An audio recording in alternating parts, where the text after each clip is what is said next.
gold golden age of mankind came to a sudden end with the arrival of the darkness, the ancient enemy of the traveler. The great works of humanity were brought low, and the survivors were left to wander the ruins of cities and wonders that could never be restored. Humanity gazed up at the stars, now out of reach, while the traveler lay dormant. As devastating as the collapse was, it was not without precedent. Humanity was hardly the first species to be raised by the traveler, and then left adrift by its absence. Before mankind, there was the Eliksni. Before Earth, there was Riis. Now, there is only the Fallen. With their own history and collective knowledge long since lost to them, the nature of the Eliksni civilization at its height is a domain of speculation and uncertainty. Enduring stories portray them as a proud people who, with the spark of the traveler, known to them as the Great Machine, crafted their homeworld into a paradise. Riis was said to have carefully tended lakes and rivers, vast fields of iridescent crops, groves of vibrantly colored trees, and all beneath a pink sky that at times glimmered with the golden light of majestic storms. Under the light of the traveler, the Eliksni explored their planetary system and spread to others, forging a great nation amongst the stars. Their achievements allegedly surpassed those of humanity's own golden age, with even the toys of their children nothing less than technological wonders. But as with humanity, it was not to last. In an event later known to them as the Whirlwind, the traveler was forced to flee from the pursuing darkness, and the Eliksni were left defenseless. Robbed of every hope, the darkness destroyed their world, and the survivors quickly fell into civil war.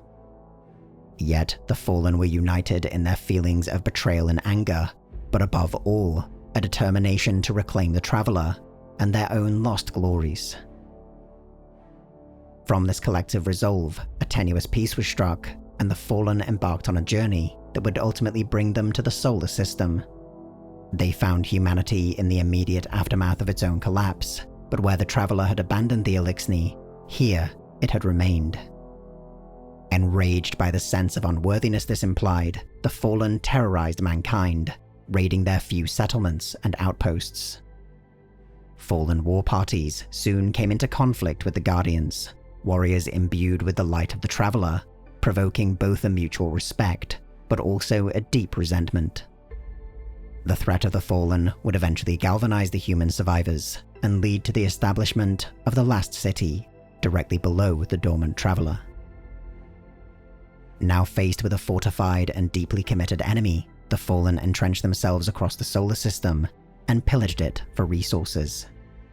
They seized positions across both the Earth and the greater solar system, constructing the outposts and facilities necessary for their continued survival in a new and hostile land.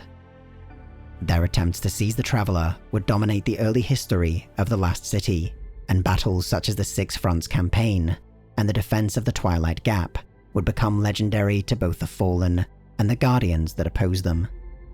Yet the Last City was not the only source of opposition to the Fallen. Other races too deeply coveted the treasures of the solar system, and it became a battleground between all these rival claimants. So it remains to this day, with the Fallen achieving both notable victories and terrible defeats, yet seemingly no closer to their ultimate goal. Yet the Fallen are undoubtedly a resistant species, and have proven able to adapt to a wide range of environments without the use of heavy armor or complex biological modifications. Insectoid in appearance, their most distinctive feature is their dual sets of arms that can be regrown if severed from the body. This, however, is dependent upon the supply of ether, a gaseous substance upon which the Fallen are entirely dependent. Beyond a source of nourishment, the ether possesses certain spiritual implications within Fallen society, believed to be in some way related to their concept of the soul. During their golden age, ether was virtually unlimited, but now in most cases is rationed according to individual rank and position. What remains of Fallen civilization is separated into a number of houses. The oldest houses are believed to date back to the time of the Eliksni on their homeworld, where they once existed in harmony as part of a larger, unified institution. Since the collapse, however, they have degenerated into rival fiefdoms and have largely abandoned their original purpose. Several have been subsumed or destroyed by rivals, while others have been created from shifting alliances or the ever-evolving conditions across the solar system. As the ties to their homeworld and golden past grows ever more distant, the nature of the houses continues to fracture, and some have even adopted the practices of humanity in place of their own. Others have taken to piracy or other criminal enterprises to such an extent that it now dominates their entire social structure.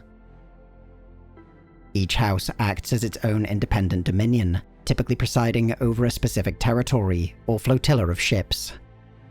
Executive political authority is the sole right of the Kells, petty tyrants who unify their house both through their natural charisma and leadership, as well as their control over the available ether supply. They are typically the most capable warriors within the house, and enforce their rule through a mixture of ruthlessness and a strict code of honor. Prime servitors, mechanical devices dating back to the fall of the Eliksni, are worshipped as machine gods. They provide a steady supply of ether, the means to construct lesser servitors, and inspire a fanatical devotion across their respective house. Archons act as high priests and intermediaries to prime servitors, and together with the Kell, form an upper triumvirate of political and spiritual leadership. A successful house requires stability in each of these positions. Without a Kell, a house is susceptible to infighting. Without a prime servitor, there can be no ether supply. Without an Archon, a prime servitor is vulnerable. The removal of even one of these elements from a house without a clear replacement is often enough to leave it permanently broken. Beneath this highest echelon are a rank of secondary leaders, known as barons, who in turn command captains and their respective ships and crews. Barons and captains are marked by their command of a skiff or even a flotilla of such craft, and possess some degree of flexibility in how they operate.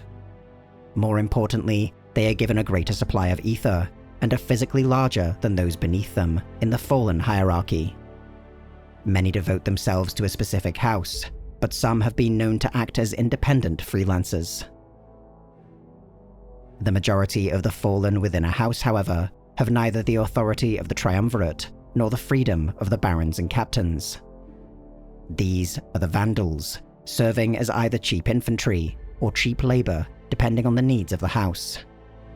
Each aspires to become a captain, but without a steady supply of ether, their lives are typically shorter, and few can rise within the house's hierarchy within this limited window. Criminals and the dishonored make up the lowest caste of a fallen house, relentless and desperate in their attempts to escape their circumstances. These dregs and wretches are especially recognizable within the fallen, as they lack the distinctive second set of arms. They have been purposely and humiliatingly removed, and not afforded the ether required to allow them to regrow. The most powerful houses and their respective Kells will typically command a Ketch, the massive starships that originally brought the fallen to the solar system. These have deteriorated over time, but still possess formidable capabilities, and represent the majority of a house's power. The affiliation of a Ketch can be distinguished by colored liveries present across the vessel, or other types of insignia, depending on the house. Depending on the resources available to the house, a great arsenal of weapons, walkers, and hovercraft might further reinforce their warriors. These are typically ramshackle in appearance, as the equipment first brought to the solar system has been continually operated and repaired. Increasingly, the Fallen have also made use of foreign equipment, and even attempted to incorporate it into their own designs. Notoriously little more than scavengers and raiders, when forced into a pitched battle, they can nevertheless be tenacious and versatile opponents. Though many Kells and warlords have promised to restore the ancient memory of Riis, the triumph of the Fallen seems as distant as ever. Perhaps in but a few more decades, the houses too will be a memory, and the last tokens of their noble past will be lost. Perhaps the Fallen are a vision of the future, a dire warning of what humanity is destined to become if the light of the Traveler is never rekindled.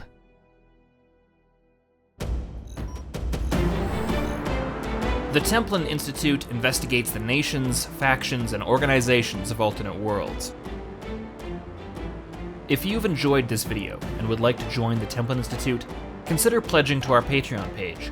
Along with increased security access, you'll be able to vote in polls to determine future topics, get custom wallpaper every week, and receive some other exclusive rewards.